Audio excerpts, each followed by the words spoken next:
What is up, Internet? This is JD coming at you with this is kind of my review video of Spider-Man, the Spider-Man Homecoming video.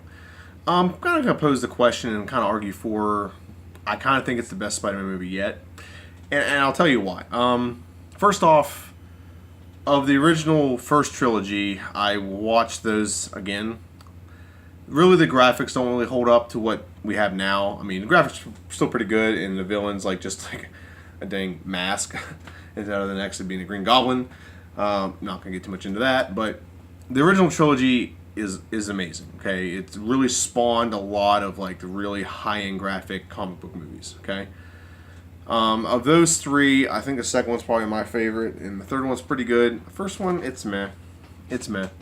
And in the second, I guess, rendition of the Amazing Spider-Man, not really big fan. I mean, the movies were good. Don't get me wrong, but I'm just not a big fan. I wasn't a fan of Andrew Garfield. I wasn't, just wasn't liking him too much. Nothing against him, just wasn't a fan. This one is probably by far the best movie, and I think it's going to be the best version. Okay, the first version was like he acted like a kid. He was supposed to be a kid, but he didn't really act like a kid.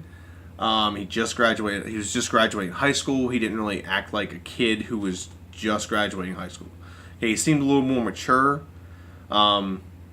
which is nothing wrong with. But I thought he was like the best part of this new kid. Okay, so Tobey Maguire is my second favorite Spider-Man. The second rendition is him being more of a class clown, more clowny,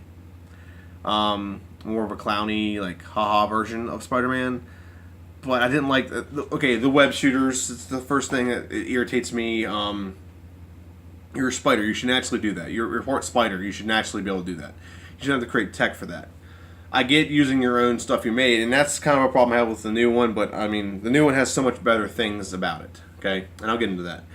This is why the new one struck a chord with me as being better than the others.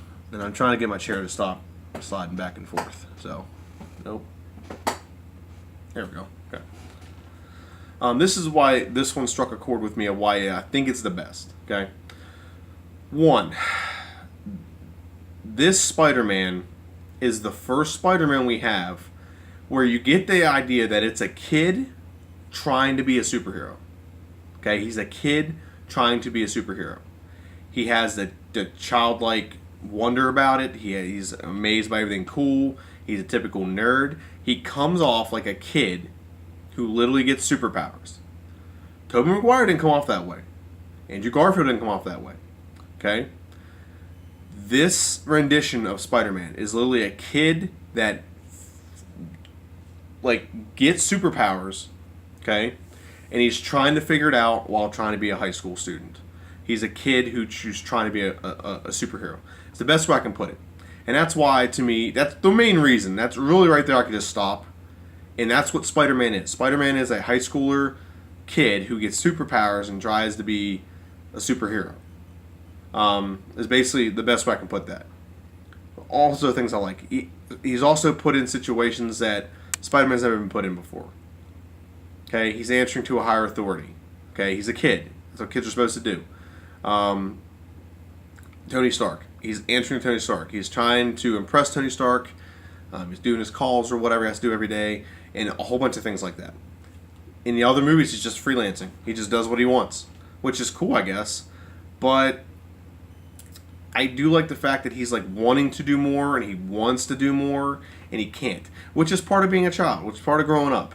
Part of growing up is, you're kind of be a kid, but you're being yanked in the other direction. Some things you want to do, some things you don't want to do. Okay, it's part of growing up.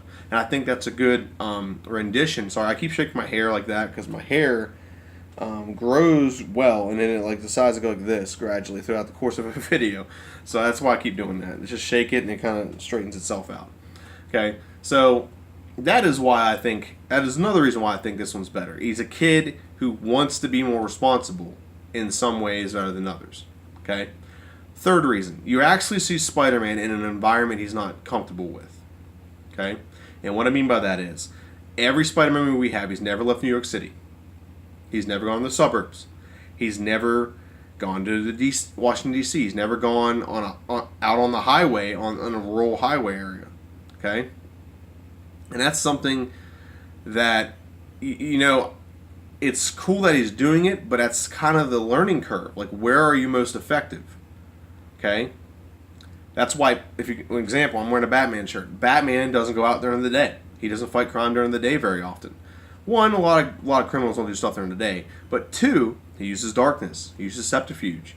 He uses hiding in the shadows. Okay, he plays shadow games with people. He sneak attacks multiple guys at one time.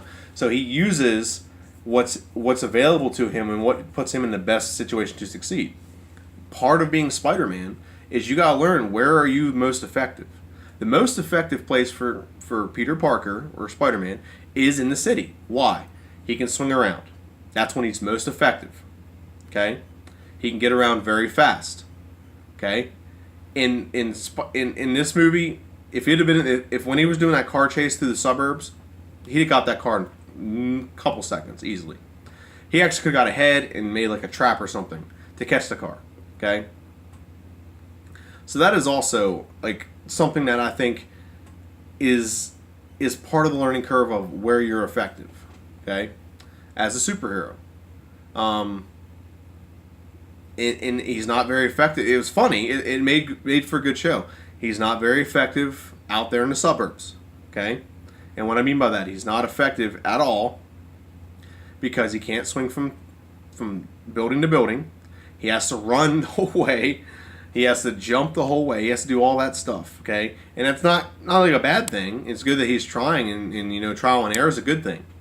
But the difference between that in the city and all the other ones just put him in his most comfortable environment. They basically made the situation where this is where he's most effective, and he technically already knows everything. He knows how to be Spider-Man. In this one, you didn't put him in a good environment. You put him in bad situations where he's got to decide, go for the pretty girl or go to this party or be Spider-Man. He's put in those very vicarious situations that most kids would not want to be put in. They would not want to do that. Okay. When he went to Washington D.C. and he had to save people who were in the Washington Monument, can't swing up there. He had to climb the whole way. So he's learning about where his environment, he's effective, where he is the most effective. Okay. And the other thing I want to say about this movie, and this is probably the last reason why I think this movie is the best, is I like the villain of this movie a lot. Michael Keaton was a very good villain, okay? And it wasn't that he was like a bad villain. Like, he wasn't like a bad guy. We all basically watched the movie and kind of sympathize with him of what he is going through, okay? So what he is going through is he spent all this money to, buy extra stuff, hire extra people for this job, and then the government just comes and takes it away from him. With no financial repercussion, no financial reimbursement, nothing like that. So he tries to survive. And he literally picks a character who picks up scraps to survive. And he creates the Vulture, basically is what it is, out of that. And he creates himself a character who, not a character, but a suit and a guy who actually is the embodiment of what his super villain persona is. A vulture. He picks up stuff, he takes scraps, and he makes it into weapons and such. Okay? And we all can sympathize with that. We all got hit during the Great Depression, or the recession. We all can sympathize losing our jobs, all can sympathize not knowing how you're going to make ends meet all the time. And he really put, not like he was a villain, but just not the good guy, if that makes sense. Like, he wasn't doing, like, he was making illegal weapons, obviously, but he wasn't like a really bad guy. He was just trying to provide for his family, which I think everyone can kind of sympathize with that. Okay? And then he had a redeeming moment at the end. Now, whether this is a redeeming moment or whether him just like, oh, I don't want anyone else to get him, I'll get him myself. Near the end of the movie, come back, there we go. Near the end of the movie, you have Michael Keaton. Okay, he's in prison. Okay, and a guy comes up to him in prison and asks him, I heard you know who the true identity of Spider-Man is, and he doesn't tell him. He says, if I knew, you think he'd be alive? So whether that's him protecting Peter Parker, or whether that's him looking at Cap, I think he was protecting Peter Parker. And here's why: because Peter Parker is just, first off, he's just a kid, so he's still a guy with compassion in the heart. I know he was like in the moment said he'd kill him, but I think he's actually not a bad guy. He's just doing bad things. That's the difference there. Okay. The second thing is, I think that he appreciated that Peter Parker, one, did like his daughter and treated her well. Two, saved his life. Because when that plane crashed and all the stuff was burning, Peter could have bailed. He could have let him die, even after he threatened him. Could have let him die, and he didn't. Okay. Now the other side of that coin is he doesn't want to tell him because he wants to be the one to kill him. Okay. So that's the other side of the coin, but I think more of the logic leans towards the other side of that coin, where he was just protecting Peter Parker. Now he might go out and go after him whenever he gets out. That's definitely possible. But I mean, I guess you could do both. You could protect them and still make sure that you can protect them from other people who might be more harsh, or whatever the case may be, or you could, or he could just protect them just until he gets out, so he can have his revenge. Whichever one it is. I think it's the first one. I don't think he's like a vengeful person. I don't think he's a vengeful guy. He didn't mean to kill anyone. He meant to kill the one guy. He killed the one guy initially in the middle of the movie, and he killed him. And and he thought like, oh, I thought this was the anti-gravity gun, So if you get a chance to see the movie, I recommend it. It is very long in the tooth. It's more of a longer Spider-Man movie than we've probably ever seen. I think it's about 2.5 hours. It felt like forever. It was good though. They changed some things around. The changes were good. They're not bad changes. Okay, Flash Thompson's actually a nerd who's bullying him through being a nerd, not being an actual bully. Okay, so that's pretty cool. It's pretty nice. I like that. All in all, I do think this was the best Spider-Man movie yet. Now, whether financially it'll make more than the third one, which is the highest grossing one ever made, well, it's yet to be said. It's still in theaters right now. But I thoroughly enjoyed the movie. I hope you see it. So this is my just kind of my review, my opinion on. I think this is the best Spider-Man movie yet, so far. And I think this is the best Spider-Man too, because actually of all the Spider-Man, he's the only one actually hired as a teenager whenever they actually brought him the Spider-Man persona. And I don't know. I think we'll see. I like it going forward, because especially with Avengers Infinity War coming up, there might be other Spider-Man movies. You have the Sinister Six.